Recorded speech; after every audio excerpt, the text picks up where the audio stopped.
Hey horror fans, thanks for joining me for this review of Pretty Little Liars Original Sin. Alright, before you're like, what the hell? We'll get into that in a second. But first, well, let's check out this IMDb plot. To start, as usual, 20 years ago, a series of tragic events almost ripped Millwood apart. Now, in the present day, a brand new set of little liars finds themselves tormented by an unknown assailant. Alright, so you're probably wondering, what the hell is he doing reviewing Pretty Little Liars here? First and foremost, this is a show that when the original came out, I did see some of it, not all of it, mostly because my wife watched it and she enjoyed it. So I did catch some of it, but not every single episode. So again, here we are again. Pretty Little Liars has just come out. It's on HBO, the app, and of course, my wife wanted to watch it, so she's been watching it. So I will disclaimer that I say this is a review or whatever, but to be fair, I guess this is not really a complete review. I guess more of a, I just wanted to comment on this, or just kind of talk about it real quickly. I did end up watching the back half of the season. Disclaimer that I did not watch the entire season here. So to be fair, if that's a concern here, to be fair, I did not watch the first, maybe, I think it's 10 episodes. So I didn't watch the first 5. I picked up on number 6 and caught the back half of it. So why the hell am I here talking about this?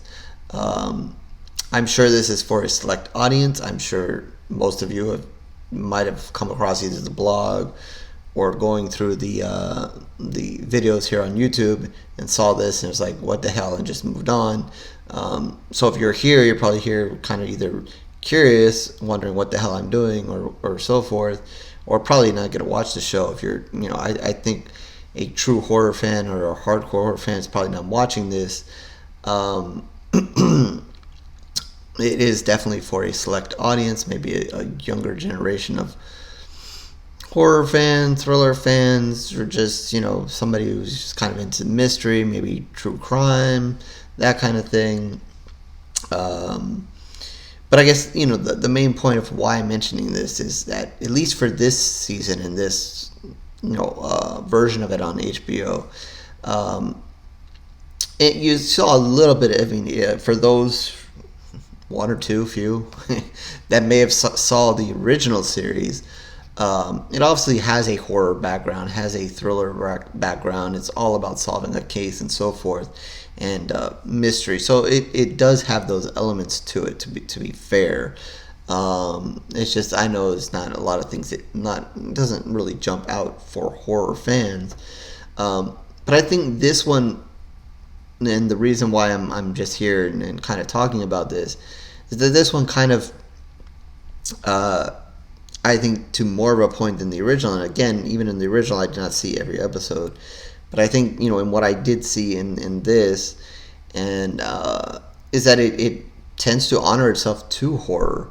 And I might just go back and watch the first 5 episodes, because my wife says there's one girl in particular who is definitely a horror fan, and portrays herself as, she wants to be a filmmaker, and she obviously likes horror, and that's kind of her go-to. So she in particular makes a lot of references to horror movies, and there's something involving Psycho that goes on, and what she wanted to, I guess, remake, from what my wife told me, something to do with remaking the shower scene and doing it in a different way. And so there's kind of an ode to that, but she points out several times different horror movies or mentioning horror references. So I think the main reason I'm here is just to kind of say that to credit the show in a way for kind of putting that out there, and putting those references out there, and kind of being a little bit more to horror. And I think if you watch it as a horror fan and from a horror standpoint, maybe not get so involved in everything else that's going on here, in the drama and some of the other stuff. I think you can at least see that at least trying to respect that. Some of the rooms in some of the kids' houses or the girls' houses, even some of the other places they go, you'll notice some posters on the wall, different horror movies, and the girl that's the filmmaker, she even works in a movie theater in her spare time. So there's references to doing nights of horror. As it moves towards the end, they end in December, so they do like a holiday horror, and at different points they discuss different horror movies. Two of the girls in the show were raped at some point, so there's references to at one point to some of the horror movies that kind of involve that conversation or have tough rape scenes to deal with, to watch. I Spit on Your Grave, Last House on the Left, movies that might tilt towards violence towards women. So there's a little bit of discussion of that. So at the end of the day, while again I'm not making this a typical review, I will just kind of point that out to anybody who's curious or so forth, to say that I thought from a horror fan's perspective that at least it was good to see them kind of throw those elements in there, pay homage and mention some of those movies and bring them up and kind of remind you of some of those things, and kind of even though those some of the movies that the titles I just mentioned are older movies, they still ring forth today, and you wouldn't think that the girls in this situation would mention movies like that because it was before their time.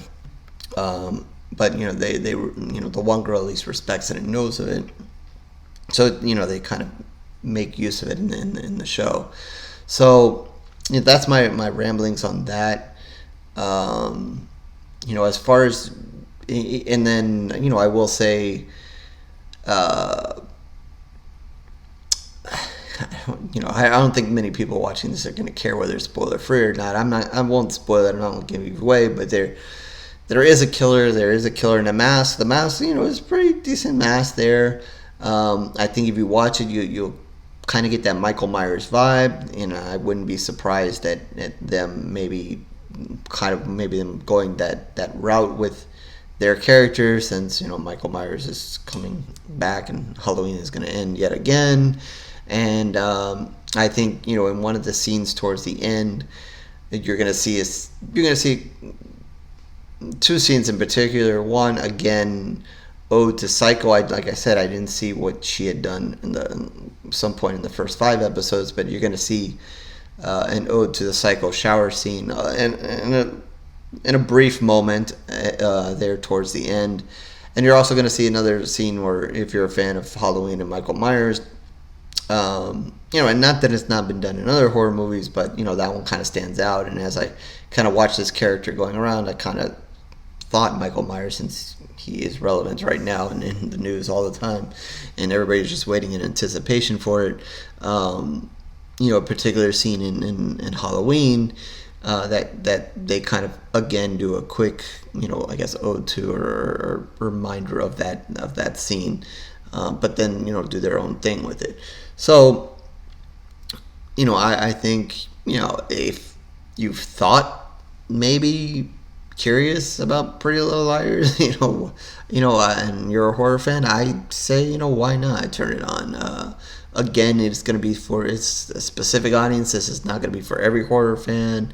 These are primarily young girls. Their parents are involved here, but they're young teenage girls here, dealing with, some of the issues that teenage girls go through amongst, this horror situation that's happening, or this mystery that's going on with them too. So, it might not be for everybody. It might not, the horror part of it, mystery part of it might, hit with a male audience, but, some of the drama that the girls are going through and some of the things the girls going through, maybe not every guy may want to see or be interested in. But if you come across and you have time, I say check it out. If not, just check it out for some of the horror references, play a game of guess your, pay attention to the horror references and so forth.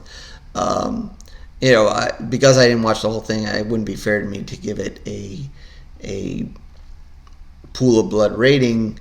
But I guess I just wanted to kind of mention that and kind of just put that out there, and show it a little respect that it gave to horror.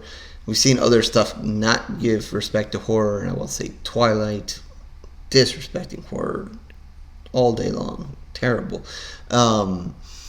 But that giving it's a little bit of respect to horror and kind of mixing it in with what they're doing there. I at least appreciated it, and I had fun kind of thinking about the horror that they were thinking about while they were putting this together.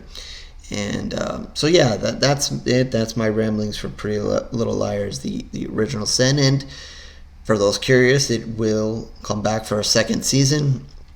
So if anything, you're just wondering, hey, I don't want to just watch something that's one season, it is coming back for a second season. When I don't think they've announced the date for that yet, but it will return. So, that's something to look forward to. So yeah, that is not really a review, more of just an overall comment on what I saw from this. So I'm just going to end it as that and not do the usual stuff here. So this is not the usual review or whatever, just a commentary on Pretty Little Liars, and as shocking as it is that I can now say I've covered Pretty Little Liars too. So yeah, we'll end that here as disaster. I'll catch you on the next actual review, horror fans.